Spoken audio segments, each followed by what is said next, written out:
Baiklah kawan-kawan, kali ini kita akan praktikum remote tentang MongoDB. MongoDB itu suatu database dokumen based yang bersifat NoSQL. NoSQL itu tidak bersifat relasional, gitu. Namun dia disimpan seperti kita menyimpan dokumen, naruh sebuah berkas di dalam map dan segala macamnya gitu. Nah, mungkin ya bisa dilihat di sini definisinya. Dokumen based itu ya seperti kita nyimpan berkas gitu, sebuah nilai ditaruh di dalam suatu map, yang map itu akan menjadi suatu struktur di dalam di rak itu. Jadi ketika kita mengakses suatu map di koleksi, ya kita bisa anggap dokumen gitu, isi dokumen tuh nggak bakal sama antara dokumen satu dan dokumen lain gitu. Ya bisa aja nil dan segala macam gitu ya, seperti itu. Nah, lanjut koleksi. Nah, ini gambarannya gini nih. Di dalam database itu dia nyimpan banyak koleksi. Nah, di banyak koleksi ini terdapat dokumen-dokumen itu, ya map-map itu. Dalam map ini berisi nilai, ya seperti kalau kita ngumpul form atau borang. Nah, nilai-nilai yang kita masukin itu seperti itu gitu. Ada nama, tanggal lahir, segala macam, misalnya kalau biodata. Nah, dokumen based terinspirasi dari itu gitu. Umpamakan suatu map yang kita isi berkas-berkas yang berisi, ya bingung ya. Intinya itu adalah sebuah koleksi adalah kumpulan dokumen yang di dalam dokumen itu berisi kumpulan kunci-kunci yang berisi data. Dokumen ini mendefinisikan suatu struktur dokumen itu, jadi nggak bisa sama ya gitu sih. Nah, lanjut platform data dokumen based kita. Nah, kalau kita di sini kita bakal pakai MongoDB gitu ya. Di sini banyak sih variannya, ada Orient, CouchDB, Arinjo. Nah, kawan-kawan mungkin bosen itu pakai Mongo gitu. Nah, dia ada banyak pilihannya. MongoDB ya bisa dilihat, MongoDB ini ya berbasis dokumen, tapi beda dengan data-data database lainnya yang biasanya kita itu harus bikin query itu segala macam ya. Jadi data yang mau kita input itu sifatnya binary JSON atau BSON disingkatnya. Dan MongoDB ini unik ya. Jadi kalau secara teori kita nggak bisa bikin join di dokumen based itu, tapi kalau di sini bisa menggunakan agregasi gitu. Dan tentu juga mungkin banyak yang bilang MongoDB ini nggak bisa acit ya. Di versi yang terbaru tuh dia udah mulai agak bisa. Nah, dan selain itu dia juga bisa relasional, memang bisa sih. Kita bisa relasional atau nesting. Jadi nesting itu kita naruh key di dalam key itu. Namun ada kelemahan di situ. Kelemahannya adalah ketika key di dalam elemen itu semakin dalam atau depth ya, ada ke dalam, itu kita kemungkinan untuk bikin saringan atau filternya itu bakal lebih rumit gitu. Kita harus nentuin banyak variabel untuk dapetin satu data gitu. Terkadang kita harus mengenal sih pendekatan yang bagus menggunakan embed dan reference gitu. Reference itu kayak ya kunci tamu di SQL biasa gitu. Nah, yang agak unik nih di bawah nih, MapReduce. Kalau kawan-kawan kenal dengan istilah big data gitu ya, MapReduce ini bagaimana kita menyortir atau mengambil jika ada banyak data di suatu tempat gitu ya. Banyak data ini ya mungkin ya bergiga-gigaan sih, tera atau peta gitu. Nah, di situ operasinya akan mudah ketika kita pinjarin data-data itu. Umumnya sih ini pakai Hadoop gitu, tapi mau bisa. Tapi mungkin kalau gabut ya bisa dilihat tuh di bawah tuh ada linknya. Lalu kita lanjut lagi. Nah, mau udah bilang tadi, Mongo tuh nggak punya query sih. Dia tuh maksudnya kayak kita OOP biasa di dot, di tinggal kasih metode apa, find, delete atau update dengan parameter-parameter yang menyesuai, dia bakal ngebalikin melakukan kerja sesuai dengan apa yang diberikan itu. Anuin MongoDB. Nah, MongoDB ini installnya agak kurang praktis ya. Memang kalau pakai Linux mungkin sama Windows kayaknya praktis sih. Namun ya kalau bingungnya mulainya ya sama aja bohong sih. Seperti database biasa, kita tuh harus ngejalanin servisnya gitu di belakang. Jadi nggak ucuk-ucuk kita langsung jalanin Mongo Shell, tapi servis yang nggak jalanin ya nggak bisa kan. Nah, kita kita lanjut ke sini. Nah, bagaimana kita menginstal Mongo? Nah, di sini bisa di download di community centernya, karena Mongo itu udah nggak tersedia lagi di package manager umum gitu, jadi kita harus download paket entahnya dan install sendiri kalau pengguna Linux ya. Kalau Mac udah enak, nah, kalau Windows .exe sih. Ya kalau males bisa pakai Docker. Ya kelebihannya pakai Docker itu nggak ngotorin sistem. Ya kalau mau dibuang tinggal di Docker remove dan ya kita ke koleksi. Ya sudah dijelasin tadi ya, kalau koleksi itu tempat kita ngumpulin dokumen dan di dalam dokumen itu dapat key. Nah, namun yang belum saya sampaikan tadi itu ada yang kurang nggak, maaf. Kalau ini dia nggak punya skema si koleksi ini, jadi skemales. Kita bisa senak jidat gitu ya, mau bikin dokumennya itu struktur ada yang kosong, ada yang apa, ada yang nggak sama antara satu sama lain. Memang itu ya bebas sih, tapi kalau untuk anda melakukan agregasi dan ngumpulin insight dari data itu ya sedikit same ya, susah gitu, datanya kotor bolong-bolong. Kita lanjut lagi. Nah, untuk ngejalanin MongoDB kalau pengguna Linux ya, tinggal mongo d mongo d ini artinya Mongo Daemon ya. Coba kita mainin. Nah, di sini Mongo db4. Nah, buat tempat saya ini saya pakai custom ini ya, apa namanya, custom dir buat nyimpen, buat storing si database ini gitu. Kenapa store-nya harus terpisah gitu? Karena ini bakal mudah kalau kita nanti mounting database HDD eksternal untuk nyimpen si Mongo ini. Mongo ini scalable kok. Ya, dan juga harus bisa bangun infrastrukturnya sih kalau benar-benar begitu gitu. Nah, kalau saya tuh naruhnya di Mongo.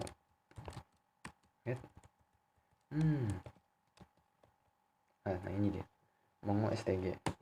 Itu foldernya dibikin aja, habis itu masukin pathnya.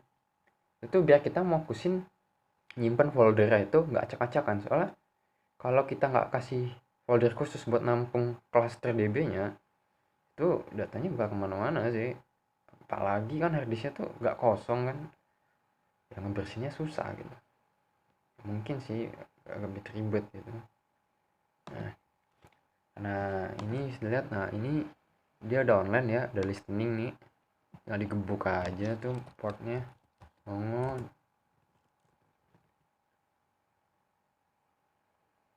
Oke, nah ini udah oke di jalan. Kita lihat isinya apa sih ini, database.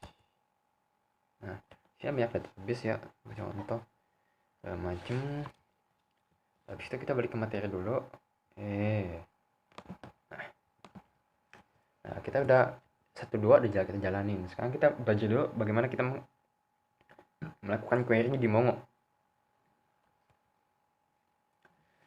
Untuk membuat database kita bisa pakai use. Sebenarnya ini seharusnya nama database ya, bukan nama koleksi ya. Tujuannya ini kayak git branch dia bisa pindah atau membuat kalau belum ada. Simpel lah gitu sih. Contoh kita bikin use biodata. Nah, kita udah masuk ke kalau kita udah masuk ke database biodata. Untuk ngelihat kita di database mana, ketik db. Nah, kita bakal muncul namanya. Oke, itu. Dan kita lanjut lagi ke collection ini seperti dibilang tadi ya, tempat kita nyimpen banyak dokumen data kita gitu. Umpamakan table lah kalau di MariaDB atau MySQL. Nah, kita bikin table itu tinggal di db dot, misalkan ini kan use nya biodata gitu ya, ini kita iniin GitHub. Nah kita ini bikin koleksi GitHub. Nah, koleksi ini masih kosong isinya. Nah, kalau melihatnya itu pakai find itu dia bakal menyaring. Jadi MongoDB ini sifatnya ya kayak SQL biasa gitu, nyaring. Nanti di situ kita dapat apa yang kita saring dan apa yang kita pengen gitu, kayak where. Intinya itu sih. Nah, itu kosong, belum ada apa-apanya, maksudnya belum ada isi gitu. Oke, sekarang itu kita buat dulu example ya. Insert insert ini, ingat karena ini support JSON, JavaScript Object Notation, jadi kita bisa masukin aja si JSON ini. Kita ambil example dari sini. Gimana kamu nyebut ini? Ya. Ada ngalaknya. Nah, bisa kita copy ini, lalu kita masukin ke Mongo-nya. Oke. Apa yang udah? Oh iya tuh, coba dibenerin dulu. Ini ngehalangin deh. Ini Gata KED bener.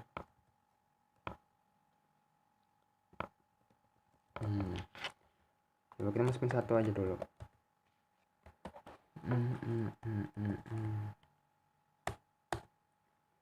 Nah itu masuk datanya. Kalau untuk melihat itu pakai git find tadi, kita find. Nah itu. Nah di sini kita bisa lihat bahwa di sini dia udah langsung punya ID ya sebagai primary key. Mongo auto itu auto ada nama di sini Karen. Nah ini parameter ini semua ini bisa difilter kayak where gitu. Nah bagaimana kita lakukan itu? Nah, coba kita bikin contoh yang agak lebih banyak. Misal bukan itu ini Dimas. Kita bikin lagi. Nah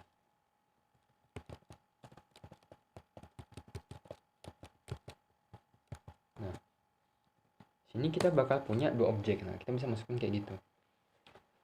Ini kayak insert into di SQL sih, cuman ini ya versi OOP lah. MySQL OOP, tapi ini no SQL kok. Oke. Nah bagaimana kita pingin dapat itu kayak where si nama sama dengan siapa gitu. Simple. Sini kita bikin filter itu bantu nentuin ini cocok nggak dia ini sama ini gitu. Nah, kita lihat di sini filter itu seperti apa. Ini ada insert tadi yang saya bilang, skip. Nah ini find tuh kayak gini nih. Di sini kita punya key di dokumen yang bakal difilter berdasarkan filter ini nih. EQ ini berarti namanya equal, itu sama dengan gitu. Bisa LT less than apa, tapi kita ingat di sini kita operasi query. Perhatikan tipe datanya. Yang tujuannya di query ini maksudnya adalah mencari nama Karen. Ya, mencari nama Karen. Tapi kalau secara semantik kita baca, cari nama yang sama dengan Karen. Intinya seperti itu gitu. Di sini ada nama filter segala macam. Nah ini penjelasannya nih. Nah kan ini merupakan cari kita untuk menjadi pencocokan objek gitu.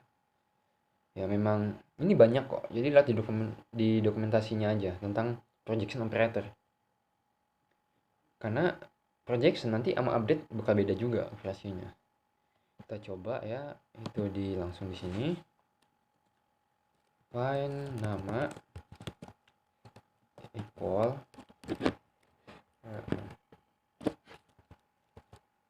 EQ Karen. Jangan lupa tutup kurung, nanti double. Nah, kita dapat Karen di sini. Di situ kita bisa banyak cara sih, kayak database biasa lah ini filternya. Kita bisa lihat dengan key lain gitu, misalkan kita mencari Dimas Adiaksa melalui key GitHub-nya. Itu ketemu. Nah, sekarang kita udah bisa nih melakukan ya basic enumerating dan filtering. Nah, misalnya kita bagaimana kita melakukan mutasi itu, perubahan di database itu, entah kita ngapus atau ngupdate itu. Tapi sebelumnya kita udah dapat contoh itu bagaimana kita menambah suatu nilai ke dalam dokumen. Koleksi. Kita harus bisa bedakan sih itu ya. Maaf apa nih? Yeah. Nah, menghapus. Nah, menghapus ini pakai projection yang tadi ya. Coba kita hapus di sini. Dan ini cuma ganti ininya doang, metodenya aja. Projection tetap sama, tergantung kita mau ngubahnya gimana. Misalkan ini kita ubah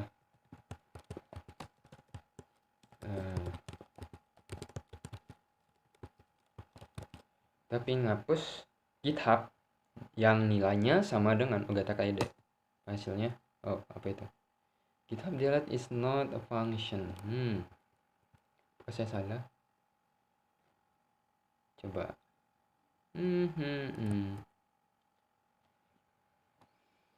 It's just a type error. Is not a function.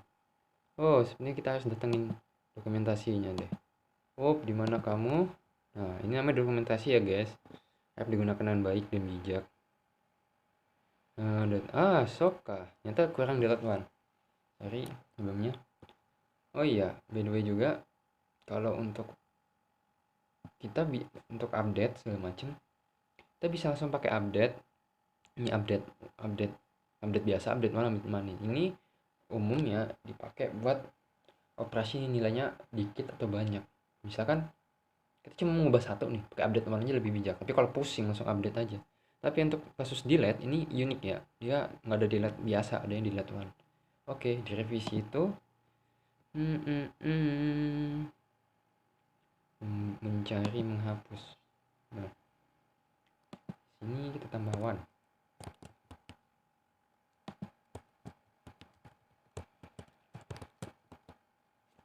Oke, back to the site. Nah, ini kita ubah jadi delete one. Namanya apa jadinya? Acknowledge ini dia memberitahu kita bahwa ini terjadi dan ini jumlah yang dihapus. Kalau kita delete mana itu segala macam, delete count ini bakal jumlahnya lebih dari satu sih. Tapi ini cara bagaimana Mongo menjadi lebih friendly sama kita gitu. Ini delete count ini dikasih ke kita gitu. Misalnya pada SQL ternyata empty. Maksudnya MariaDB biasa sih, kalau salah mungkin bisa dikoreksi. Oke.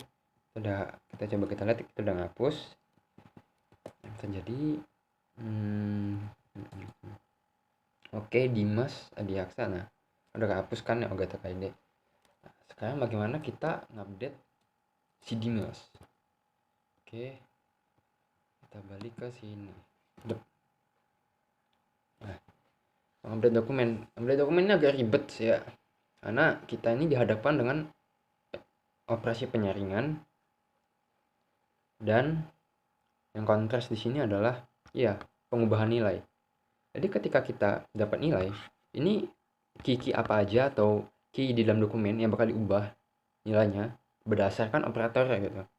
Tapi kita di sini pakai yang simple aja ya. Kita pengen ngubah ngeset data gitu. Yang tadinya Dimas jadi yang lain. Oke. Nah, kita coba yang mesti di clear nih ya. Update. Oke. Nah, jauh. Nah, di sini kita bikin filter dulu ya. Kita ingin nyaring berdasarkan nama deh yang simbol. Di situ kita bisa lihat nah, kita bisa lihat dia filternya tuh berdasarkan kecocokannya. Kecocokannya. Ini contohnya sih ya, udah kelihatan ya. Coba ini kita contohin. Yang perlu kita ingat adalah bahwa dia ini bekerja untuk memfilter lalu mengubah gitu, seek and change. Jadi dia nggak perlu banyak di dot lagi gitu, terlalu banyak chaining method. Kita ubah Dimas itu. Nah, di sini kita perlu merubah pengsetan ini nilai perubah kan. Kita gunain si ini nih mana. Nah, tadi tuh saya dapat deh.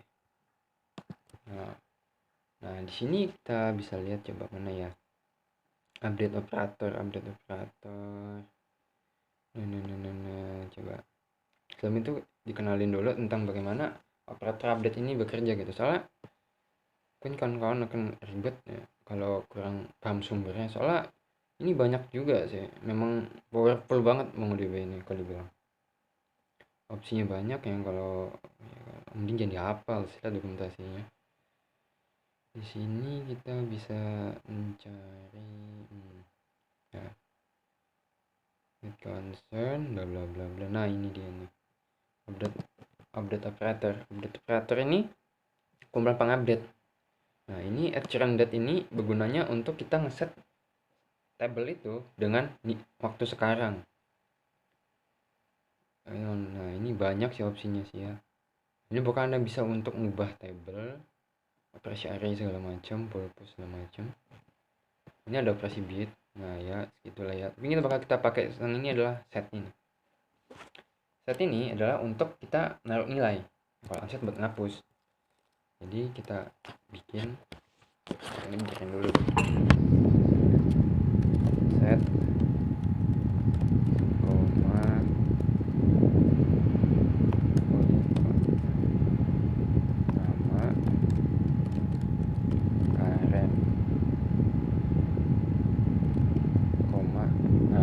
kalau kita ngelakuin operasi set, kita itu bisa membuat array langsung aja gitu. Jadi kita nggak perlu buat double set, kita cukup bikin satu nama habis itu git atau key yang lain yang kita ubah gitu. Itu enak sih, jadi kita tuh bisa ngubah sekaligus pakai array.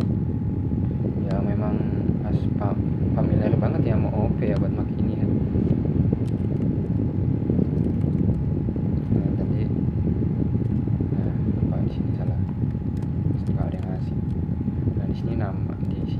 Kita ubah, habis itu kita ubah kisah kita menjadi gata KED. Mana sih kan?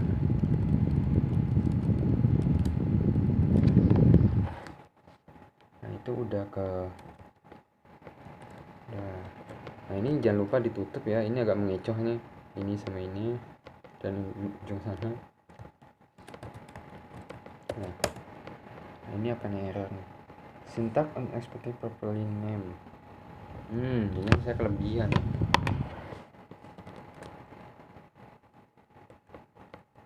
Nah coba di sini kesalahan kita ada di di key-nya. Ini bisa langsung seharusnya Dimaset Karen Nogata Kaile bener. Property name, oh astaga. Nah ini di sebelahnya udah ada deh. Bangsat. Walah. Dari situ guys.